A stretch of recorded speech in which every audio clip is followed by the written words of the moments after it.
Alright guys, here we are to talk about Season 2, Episode 5 of Buffy the Vampire Slayer, Reptile Boy.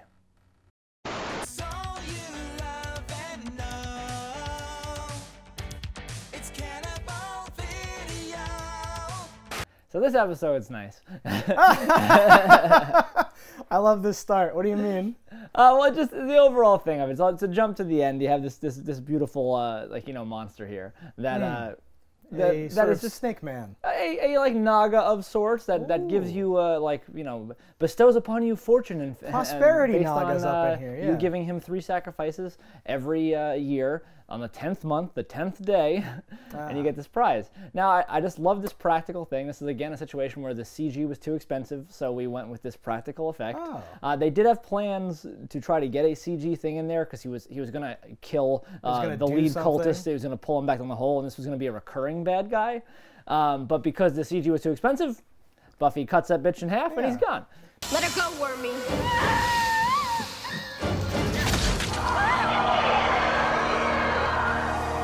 I actually like it because a lot of the shots are it's just like a dude wearing like a kilt where it just goes off camera below him, right? It's nothing. Right? That reminds me of like Hercules' Legendary Journeys, where it's like we have the one shot where you go, holy shit, it's a Snake Man, and then every other shot is like just like a dude. Something's going on upstairs. Go, go. Like close up and like the wides. I believe there's a guy on a wire team, which is like it's a snake body just going down the hole, because the way he moves, I'm like he's being floated there. Yeah, like when kids go through like a weird tunnel. Yeah, fabric. A weird tunnel made of it. But still, no. But that's the kind of cheapness that I like. That's the kind of crappiness that I'm into. But so the episode starts off. Now that I've said that shit, just because you pulled it out of me because I was happy. So the episode starts off and they're watching like Hindi or indie TV. Yeah. Why is she singing? Yes, and is she dying? I think she's singing. They're trying to extrapolate what's happening based on this foreign language concept. So why is she, why is she singing is kind of cringe to me. But then when he says it again.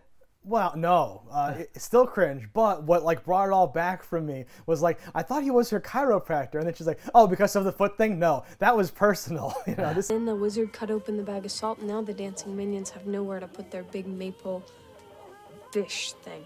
This is whatever, I'm like, oh, that's I amazing. Love the first statement is why is she singing, and the last statement being why is she singing. I think it pulled it right back around that cringe for me into glory. Why is she singing? Why is she singing? Then we have this lady running away from like this beautiful mansion-esque, house in the hills type of a thing, from being chased by these cultists. You're like, what the hell is this? And you're like, all right, cultist, Hellmouth, makes perfect sense. And then it's like, whoa, no way, bro. And you're like, oh shit, I knew frats were bad. I didn't know they were this bad. This is crazy. The best whoa moment is when like they're in the middle doing their ceremony and like they finish. It's like, broski, give me a brewski or something. Time, I'm like, what? And like instantly, like a record scratch, it becomes this like, hey, someone's got a lampshade on their head. And we're like dancing mingling, around. and he like. In his name! In his name! Brisky time! Walks over and it reveals the chained up girl who's like in the same room. And you're like, darkness, dark tinge of whatever. But yeah, this is the cultist frat house murder party ritual episode. Yeah, it makes sense. Yeah, you gotta have it. It also felt like a PSA, like a very special like date rape episode of like Buffy the Vampire Slayer. Well, yeah, it dealt with underage drinking, partying. Yes. Pedophilia to an extent. I'm a senior in college. Yeah, and she's a junior in high school. And he's like, cool. I'm like, whoa, not cool. If you don't like Angel, you shouldn't like this. Yeah. Yes. Oh, nice to meet you. Are you a senior here? Junior. Oh, me too. Except that I'm a senior and I'm in college. But then of course, that little bit of date rape possibility that gets stopped. Yeah. Not for a good reason. Because she has to be unattended. We need her for later. Yeah. Get away from her! It's been do something worse to her. Yes, it was crazy. No, but like goading her into drinking, her being like, fuck everything, I'm gonna do it or whatever. I didn't even realize that she wasn't down to like drink in the first place. That kind of like shook me when I'm like, oh shit. Yeah. She's not into it. Well, it's not been expressed so far like in any other episode. Right. But, you know, just being 16 and, you know, being in an unfamiliar That's environment. prime drinking time, Steph. I don't know if you know about kids. Yeah, but we weren't a lady. I feel like if you were a lady at a college party, that might be something you want to refrain from, especially when you're not even there with a friend. You're there with Cordelia, who certainly doesn't have your best interest at heart. True. What about? Oh, her? She's happiest by herself. So like 16 at a party, you don't feel safe. You gotta pour that drink into a plastic bag in your purse and drink it later. That's the move. In the basement, yeah. Alone. Once the party winds down and only the sickest, most you know, depraved children are there, super intoxicated. That's when you gotta drink. That's I love your moment of that power. Xander like sneaks in.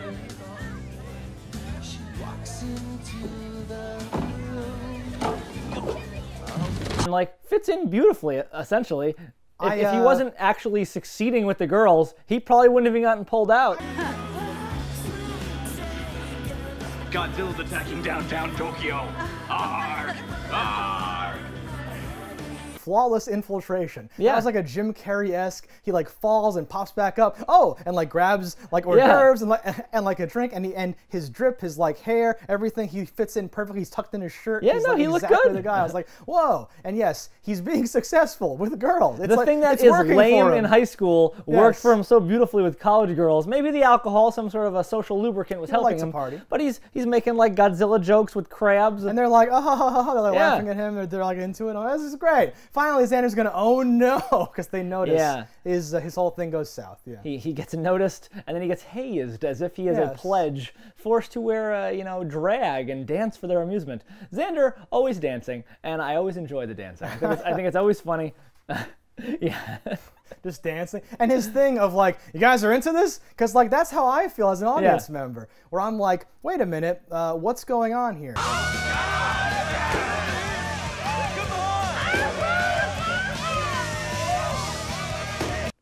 Yeah, I like his face being like, are you guys into this? Like, cause like this is like a weird like, yeah, you're a sexy lady now, dance for me. I'm like, what? This is like, that's what I meant, like unironically, like frats are bad. Like, what is this weird sexual hazing, you know, like humiliating thing? And it's that.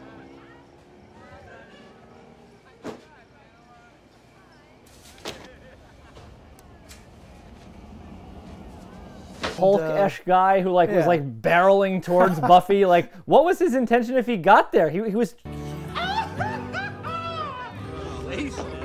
Come on, sweetheart!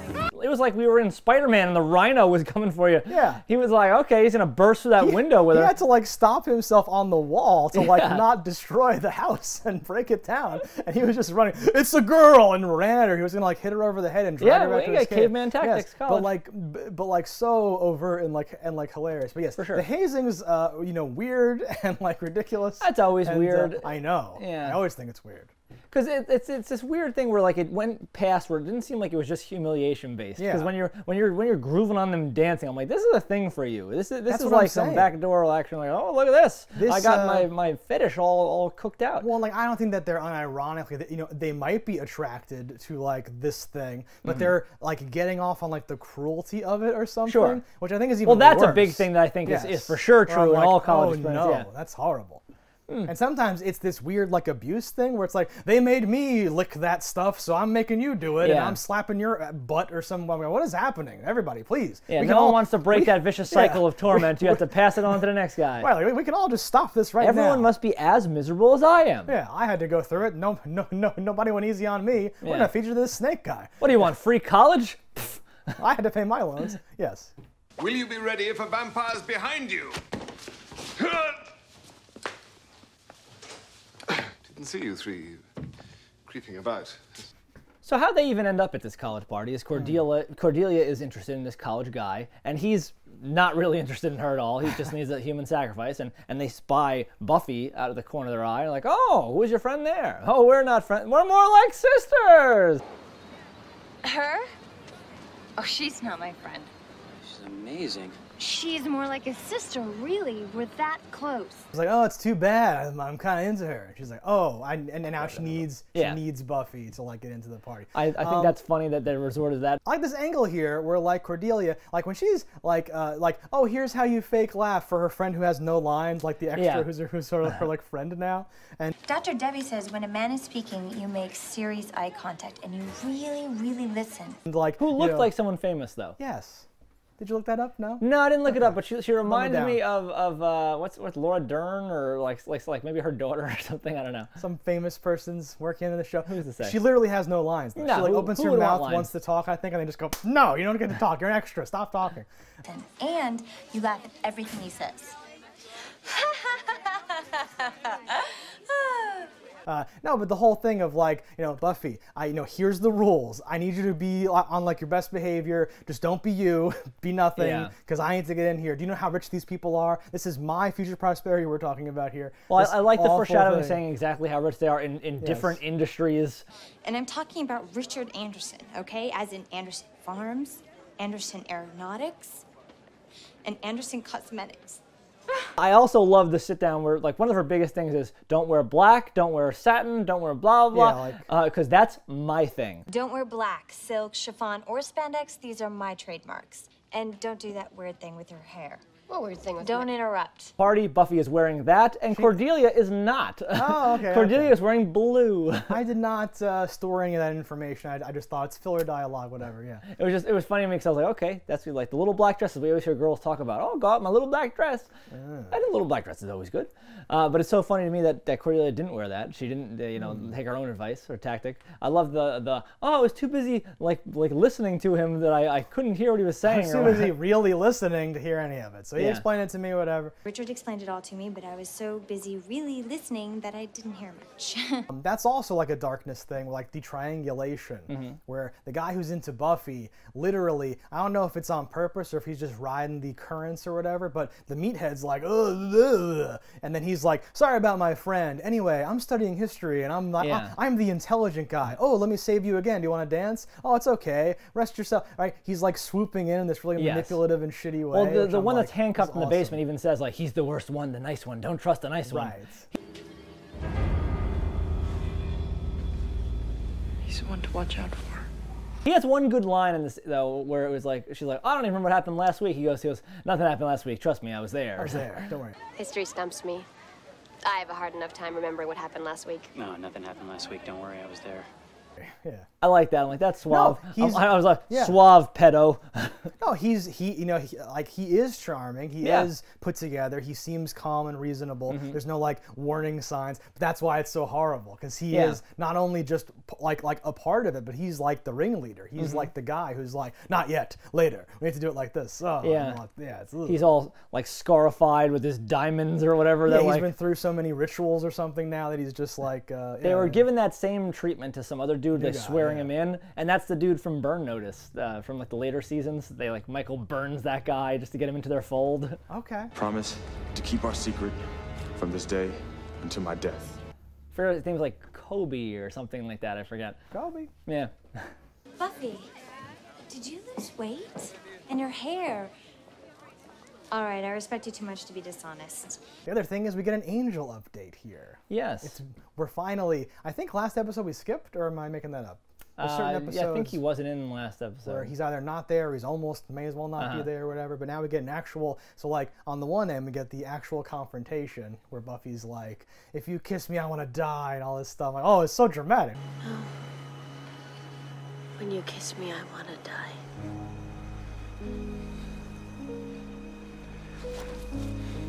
And I was like, that can be taken a couple different ways. But her little smile tells me a whole story. I like. She smiles later, yeah. Yes. Well, I like that. Like when he comes up, it's like, oh, I found a bracelet from that night before thing. Oh, it's bloody. I could smell it. There's blood on it. Hi. It's nice to. Blood. I could smell it. And like, then when she's retelling the story to her friends, she's like, he smelled blood on it. Well, that's the guy you want to bring to the party, the guy that can smell blood. Angel showed up. He could smell it. The blood? There's a guy you want to party with? You got a thing later on when he vamps out, get ready to fight, and he's like, now that's the guy you want to bring to the party. It is the guy you want to bring to the party. With Buffy. Okay, that is the guy you want to party with. You're like, oh, is Xander coming around on Angel? I thought Angel's makeup looks better in this episode, so I feel like that's like a theme. Because I remember when Spike shows up, it's like, oh, and his makeup looks so good. Yeah. And then I had vague memories of what they look like on this show. This, to me, started the wrinkly face meme of like vamping out or whatever, right? Yeah. So when I saw Angel in like previous seasons or various people, I'm like, oh, this is not as good as I remembered it. And now this, Angel here had more of like the purple sunken eyes and stuff, and it looked more like David Boreanaz, right? So, with Buffy. I'm like, okay, cool. Yeah. We're hunched brow. Yeah, we're like upgrading a little bit. I like that. Yeah, as we go, we learn. And the coffee thing was another Whedon-esque callback where they're like, just go out for coffee. I'll tell some jokes about going out for coffee. And then later, Angel's the one, kind of like Miss Calendar volunteers the, oh, how do you feel about Mexican? This is like the same joke format where he goes, maybe just coffee, like whatever. It's not a date, it's a caffeinated beverage. Okay, sure, it's hot and bitter like a relationship that way. It's ironic, though. Like, it's definitely a Whedon-esque line. Yeah. This one is one of the few that's not written or directed by Joss Whedon. So people they have his flavor. Yeah, you can fake a Whedon his pretty flavor. easy. I'm not saying he's the only man who can do it. I'm just saying there are only 3 men and 1 lady. So there's a council. If one of them dies, someone else replaces them. It's a whole thing. Yeah. No, but it stood out as like, okay, this is the typical stuff that we do and everything. Yeah. I hate these guys. Whatever they want just falls into their laps. So I like the Angel with the coffee thing. I like that Willow like snaps and at Angel and at Giles over like stressing out Buffy and like pushing her to the edge here. And he's like, "You're gonna live forever. You don't have time for coffee." Exactly. And you, I mean, you're gonna live forever. You don't have time for a cup of coffee. And that's great, and that leads to that coffee. That's the like triple. Well, maybe it's a quadruple because later on he comes in. I heard this place sells coffee, and this whole thing, right? I hear this place serves coffee. Coffee has the symbol of like, I don't know the full date thing yet, whatever. Proper bean juice. We get the whole thing about like, oh, do you want like a date? No. Wait, you don't want to go on a date with me? Yeah. And she's like, What are you saying? You want to have a date? No. You don't want to have a date, right? You just want to have coffee or something. Oh, you probably just want coffee. You're 16. I should have known or whatever. And it's horrible. You're like, whoa, dude. Like, what is that? Yeah, read into it much. Yeah. Well, what's happening here? I love the double heartbreak moment where like Giles like, she lied to me, and then he goes to Angel. She went out on a date. She lied to me. Did she have a date? There's a date at this party? Yeah, so the whole episode hinges on, which to me, so like I know that they've done the work to try to set this up, but it still felt a little forced to me, where Giles has cranked it up to like 11 with his like pitiful attempts to like keep her in line. Because like, from my perspective, he's like, you have to train. And then he's like, hit me. And he's like, oh no, oh, go. And like she just leaves every time. So I'm like, what training are they even doing? Like, who cares? And now he's like, like, let's go. I loved that, like miffed Giles face. Oh, I gotta go.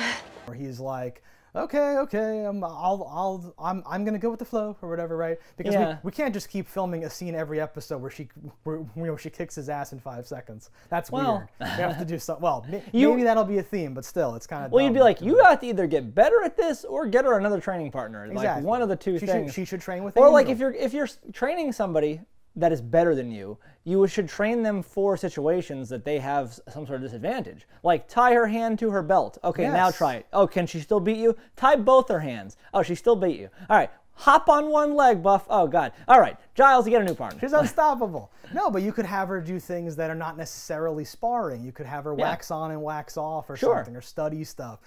In the movie, right, she like does a forward flip and throws a knife into like a target or something. She's like practicing things, right? She's not just fighting with, what's his name, right? It's whatever, right? But yes, this Donald is... Sutherland, Christy Swanson. Yes. No, well, I didn't want to, I wanted to. Okay. This feels like kind of forced and weird, just so we can have this conflict. I liked that conflict when Willow lays down the law and is then like, okay, I don't feel better, but we have to go. I don't feel better now, and we've got to help Buffy. Felt bad that he was lied to with how compromising he was with like, he's like, oh, your mother's sick? Oh no, of course. Oh, you're not feeling well? No, okay, get out of here. Like he seemed so compassionate and like actually caring about her, and it's like, oh, this father figure. Mom's not really feeling well, and she could probably use my help. And to be truthful, I'm not feeling all that well myself. Oh, well, I'm sorry, of course, if you're not well. You know, you fucked him over. Exactly. I also thought it was shitty that Xander, so like, he's had shitty moments here and there that we've always had like a defense for, and you can defend him here too. I may have to. But I didn't like how he's using Giles's concern to like keep Buffy from that's where it like crosses the line for me, where it's like, we are the kids, but now you're like using the teacher to get her in trouble. Like, sure. I don't like that, you know? So if I may approach the podium and defend Xander here, he wasn't wrong in not wanting her to go to this thing. And in general, even if it wasn't for a demon snake thing, it's seeing from the distance and calling him like, oh, don't go, no, don't, tell him to go away. It is a dude who's like potentially, what, 21, and she's 16. That's creepy, and you should be fearful of this. But he's not like, I'm afraid you're gonna get date raped. He's like, uh-oh, dick is in your vicinity, and it's not my dick. If you wanna read the outlier here, I'm sure it's actually concern. Right. Okay, here's what we're gonna do. She should probably make the rounds again tonight, and we should try to figure out who that bracelet belongs to. Yeah, it's a good idea. Yeah, she'll patrol, and we'll reconvene. I mean, I'm saying, like, it's not the worst, but this is one of the times where for me it's like over that line. Well, yes, you get this back and forth of him talking between Angel and this frat guy, and he's like, the bastard. When he does, he treats me like I'm a child. That bastard. This of course leads to like the whole rest of the game, because Willow, part of Willow's like laying down the law is like, okay, no, Buffy's already there actually, and it's like that doesn't make any sense. What? And Giles like pure confusion. That she didn't tell me that. That can't be true. Yes. And then the beautiful swing she had where it's like, oh, call Angel, he was there. You'll need all hands on deck for this one. And Giles is like, that's good idea. Call Angel. He was there when Buffy found it. We're gonna need all the help we can get. No, and then we get the nice, because they run into Xander outside. And who has like found a costume? I'm like, where did you find that? What? Why are you wearing that? Oh, I found it in their trash. I saw them through the window. They were wearing robes and went down to the basement. I was gonna use it to sneak in. This is like Xander being so on point. It's like, I found it in the trash. They were wearing it and went down to the basement. I was going to like infiltrate. And it's like, holy shit, you're going to go in there alone again after they like made you sing and dance for them? He's the boss, man. Exactly. Like, this guy like routinely, and yes, while I do agree, I was joking about the thing. It is definitely a dickish maneuver what he was doing, but the things like that where I'm like, this guy is very selfless, like multiple times, and maybe he's not aware he's fighting a demon here, but it is a group of large frat boys who already don't like him, had forced him to wear, females' underwear. He's already lost against them. Yes. For all he knows, the people involved there, right? Yeah. Do you think breaking into their house, like you just you broke in the first time, but I think you could have walked through the front door. You just didn't want to risk it. Sure. This would be literally breaking into their private basement soiree in an outfit. When there's no party to like distract them, and there's no reason for them to go easy on you and just humiliate you instead of murdering you. If it is like a rape orgy that you're getting in, oh my God! While you're saying orgy, I love that thing where like, why wasn't I invited? They bring up the orgy. It's like,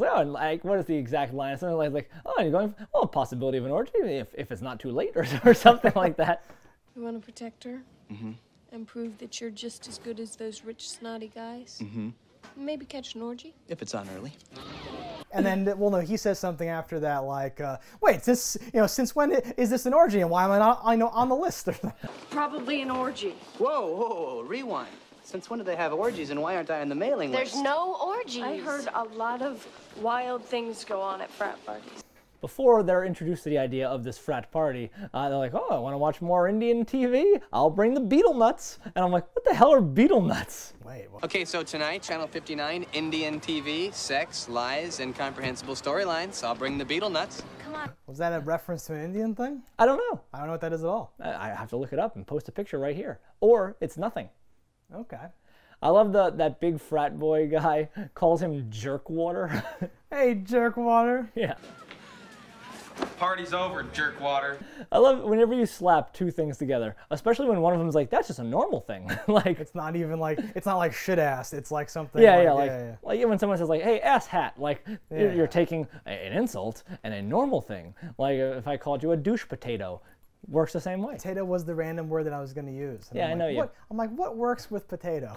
Not poop. Too many peas. Oh no, alliteration is the key to a proper insult. I can't believe she lied to Giles. My world is all askew. That's not askew, that's cockeyed. Askew means cockeyed. Oh. So they burst back into the house. They know that Buffy's down there is in trouble. The whole group is teamed up. And like, you know, Xander rings the bell dressed up like his thing and then just proceeds to lay this beating upon a guy in this most cathartic way where he's like, this is for the wig and the makeup and the dress and for the last 16 years of my life.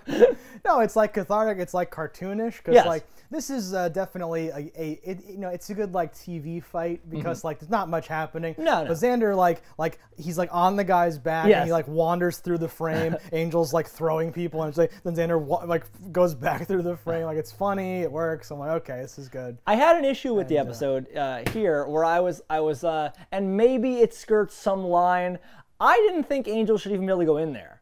Because it is a frat house. People live there. And maybe he's just confined, like couldn't go into the bedrooms per se, because that's common area. But in a normal house, there's common area, and like you couldn't go into that part. So I don't know if that, you know, falls apart a little bit. But, and at one point when Xander does knock, the guy does say, come in, but he wasn't saying it to Angel. And if you could just run through when anyone says come in and just get in, that seems like a loophole too.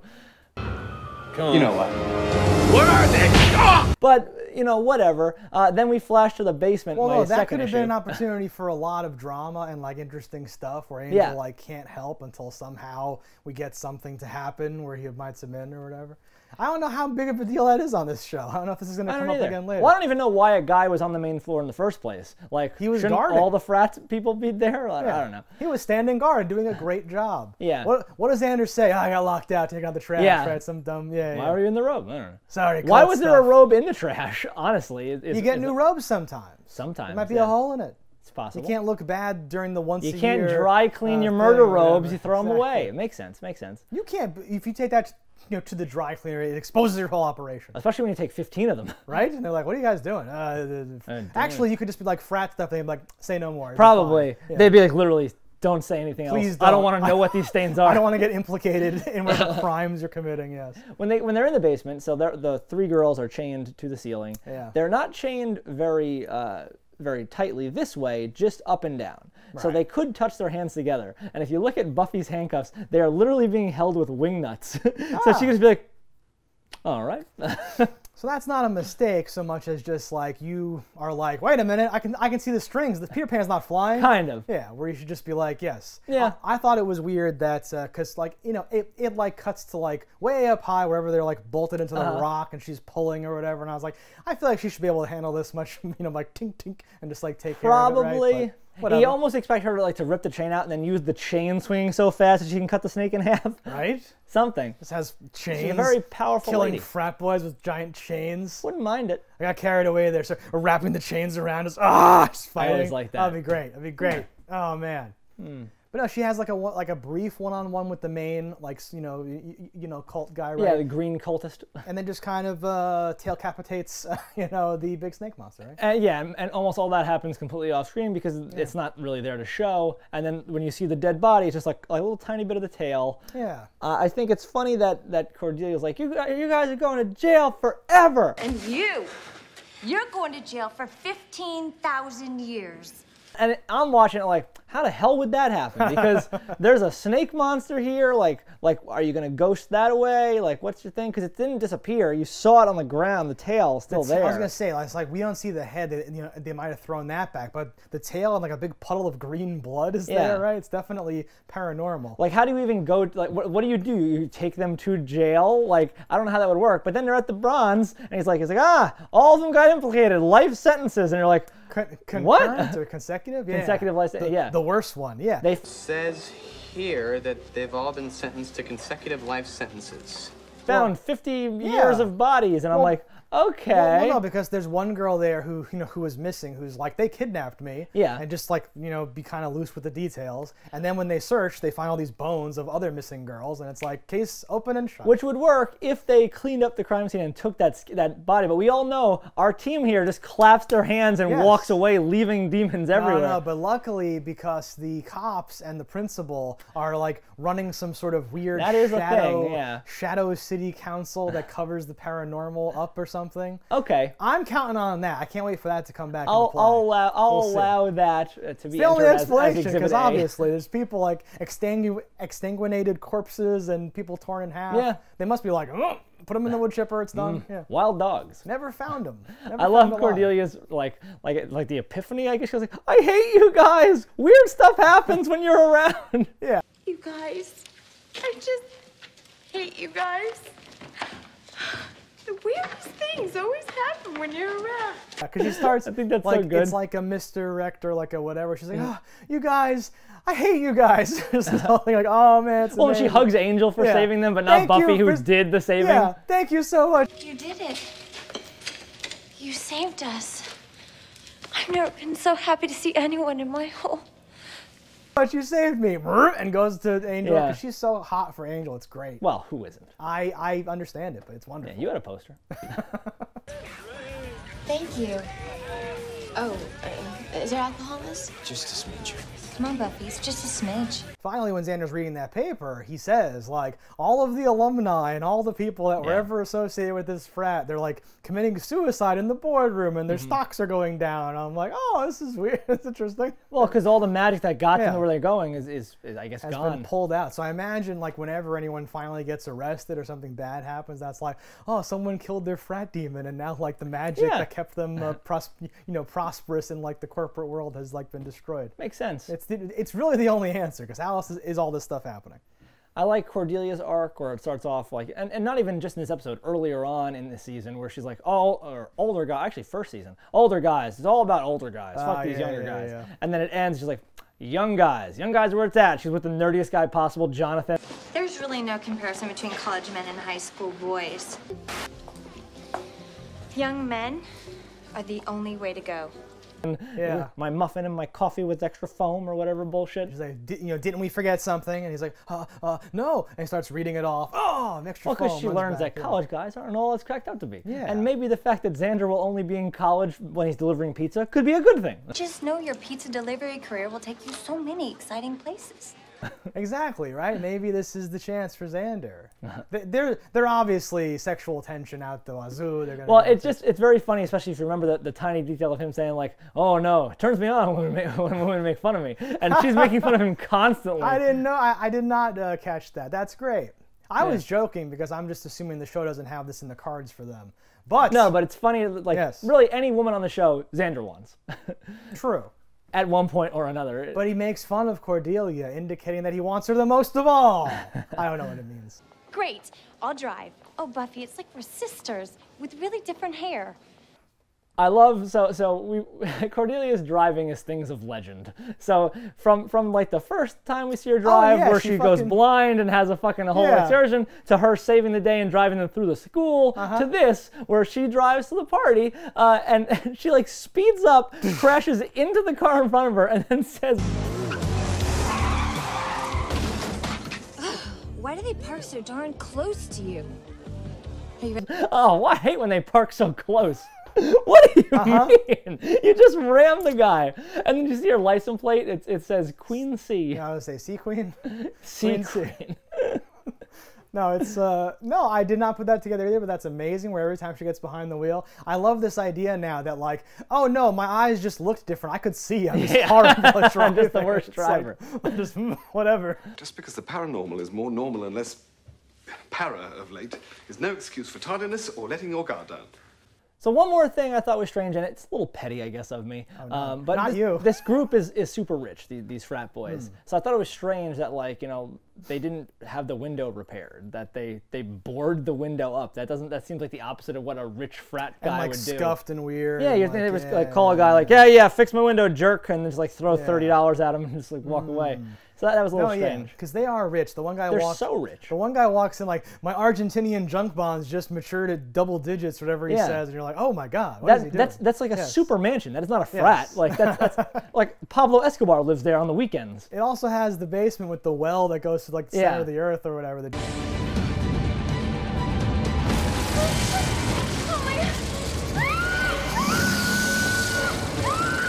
Demon's lair and stuff, yeah. I always wonder how those things happen. Did the demon live there and you built a mansion on top? Did you meet a demon and you imported him? No. Stop right there. That's the answer. The well used to have like a Celtic prayer circle around it, and they worshipped the demon or something, and they just were like, this is where the mansion goes. We're going to become billionaires. Ted, let's go. And they did all their stuff, yeah. A funny line I want to make sure I mention is Xander's like, oh, this day's going forever. And Willow's like, you skipped 3 periods. And of course, those ones went real fast. Yeah, those ones flew by. Yeah. I really think of the Beastie Boys, right? Yeah. You skip 3 classes. No homework. Boy, what a long day. And you skipped 3 classes. Yeah, and of course they flew by. So you're talking about the people being rich at like the frat. I'm not sure if it's just for this episode or if it's going to matter, but part of the intro is about how poor they are. They're watching an Indian movie or something like that. And Willow even suggests, oh, we could sneak into the Bronze with tea bags and ask for hot water. Yes. Right? And I know we could go to the Bronze and sneak in our own tea bags and ask for hot water. Hop off the outlaw train, Will, before you land us all in jail. Xander's like, oh, Willow, get off the outlaw train before we all end up in jail. And she's she's looking out for smokers, and now this. They're also like both of them are like playing with Willow's hair. It was very like polyamorous relationships, some weird stuff. They're all like braiding their hair together. That's just what friends do. Is that what friends do? Do you not want me to braid your hair anymore? No, it's a thing between you and me. That's not like a thing. This is different. There were 3 of them. It's weird. That makes it degenerate and weird. Agreed. I love the puppy dog eyes that she plays on Giles that somehow works. And it did look innocent. I was like, okay. And don't think sitting there pouting is going to get to me, because it won't. It's not getting to me. You think sitting there pouting is going to get your thing? Yeah, and it did.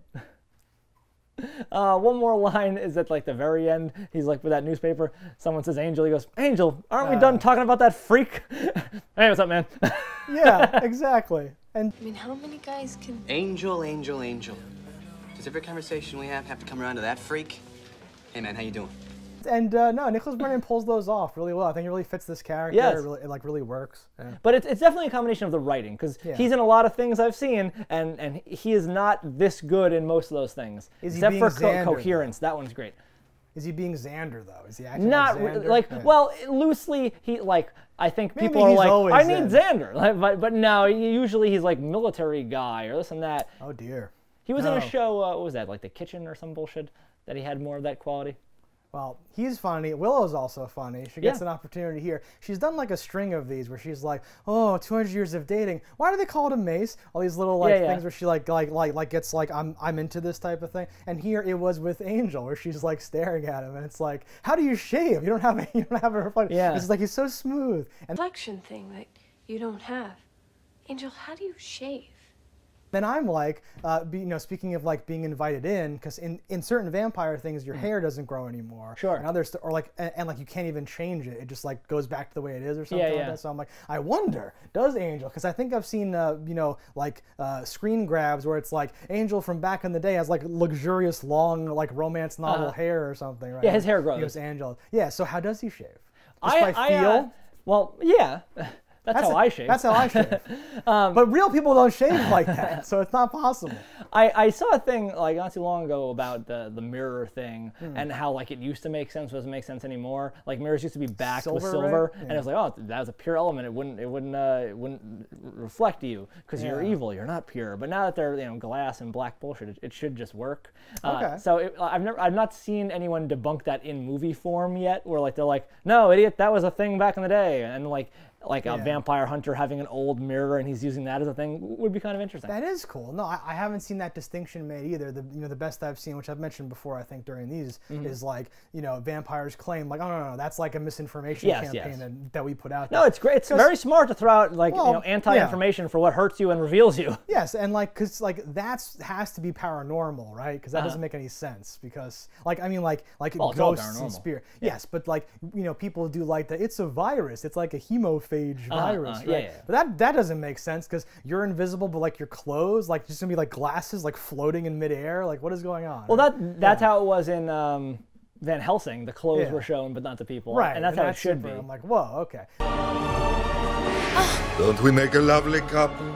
Usually it's just like you're staying next to Dracula and you glance over and there's just you and you go and then and grabs you and stuff like that's the magic that it should be. Yeah. Some weird like you're so horrible even like a mirror will not acknowledge your existence. I'm like, oh okay, weird, right? Right, who needs a social life when you've got your very own Helmo? Yes. You have a duty, a purpose. You have a commitment in life. Now, how many people your age can say that? All right, guys, so that's everything about Season 2, Episode 5. Let us know what you thought about it in the comments below. Don't die in a fire, and we'll see you next time for Episode 6. Hello, internets. I just love watching JustDaggers. If you've enjoyed this video as much as I have, click that subscribe button.